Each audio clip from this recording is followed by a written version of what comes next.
What is going on, everybody? It is Bucky and welcome to your 83rd Java tutorial. Now we're actually going to be getting back with GUIs and learning about layouts again after a short break, learning about files and exception handling and stuff like that. So in this tutorial I'm going to be teaching you guys about something called FlowLayout, and I know we used it before, but this time I really want to show you guys the details of it. So let's go ahead, and I'm going to make a program that has some buttons on the screen, and depending on what button you click depends on what the flow layout is set as. So let's go ahead and make three variables. They're all going to be private, so private J button, and I'll just name this like a left button, and go ahead and copy that, and we're going to name one CB and RB, and this is going to stand for center button and right button. So change this to CB, this is going to be center button, and this is going to be the right button right there. So now that we have three buttons, or at least three variables, what we need is a flow layout and a container object.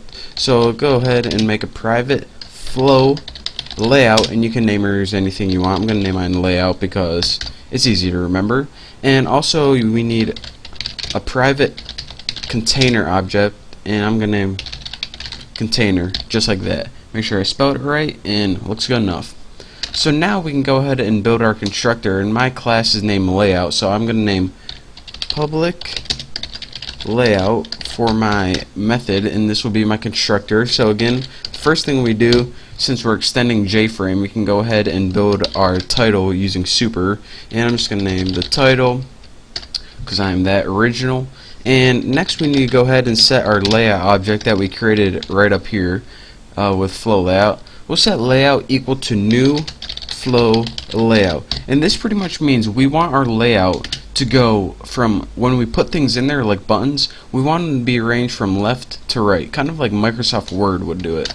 So now that we made our new flow layout, and we're actually going to be changing this depending on what button we press, but for now that's good. So now after this we need to set our container object equal to something, so container, and set this equal to get content pane, which pretty much means get the bulk of your window, and this is pretty much just so it knows where to put the stuff. So now let's go ahead and set that layout. So we'll set the layout equal to layout, and this pretty much means layout equals set layout new flow layout. So I mean, simple enough.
Dot left, and what this is going to do is take your entire layout for your window, not just this button, not just this button, but the entire layout, and change everything to left alignment.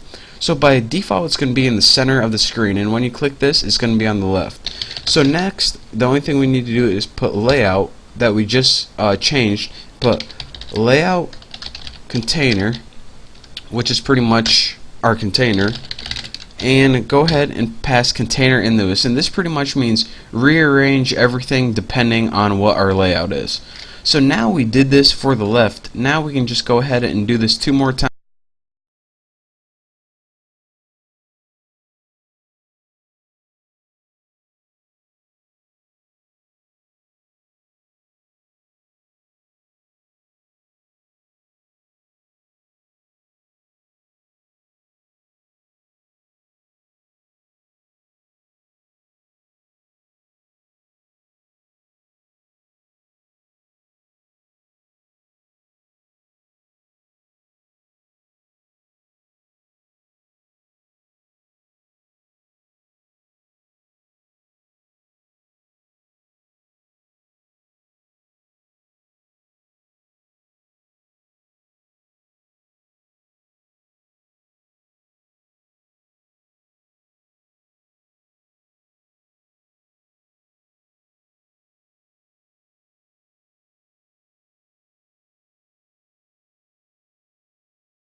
Go ahead and now, oh my god, look at this program. Here is my window that I just created right here, and as you can see, it doesn't matter if it resizes it or not, it automatically rearranges from left to right, and if you run out of room it stacks it under each other. So now if you see, if I click left, it changes it to left, right changes it to right, and center changes it to center. And you can see even if we do this, then we get right, left, center. So it doesn't really matter how big your window is, it just knows the flow layout depending on the size, where do I want stuff arranged. So that's pretty much the basics of flow layout. And one more time, let's see how much time I have on my tutorial, about 2 minutes. So let me go ahead and walk you guys through this. We created 3 variables for the buttons, and we actually created a flow layout and container object because we needed them. This is just housekeeping stuff for creating a window in your constructor. And let's just go over one of these. We added pretty much we set the left button variable equal to a button, since, you know, why not? Then we added that button to the screen, and then all of this pretty much is just saying, alright, what do you want to happen when you click this button? And what did we want to happen? We wanted to change the layout, and then we wanted just to reset the container using that. So, and then we just did it for the center and right button. And here's my main, in case you forgot. I included JavaX Swing because that's the window. And, well, you can see all that. You guys already know what this does already, hopefully, if you watch my tutorials. So, that is that for this tutorial. Thank you guys for watching. Don't forget to subscribe, and I will see you next time. Oh, by the way, we're going to be creating games soon, so, you know, just thought I'd let you guys know. But anyways, thank you guys for watching, and don't forget to subscribe.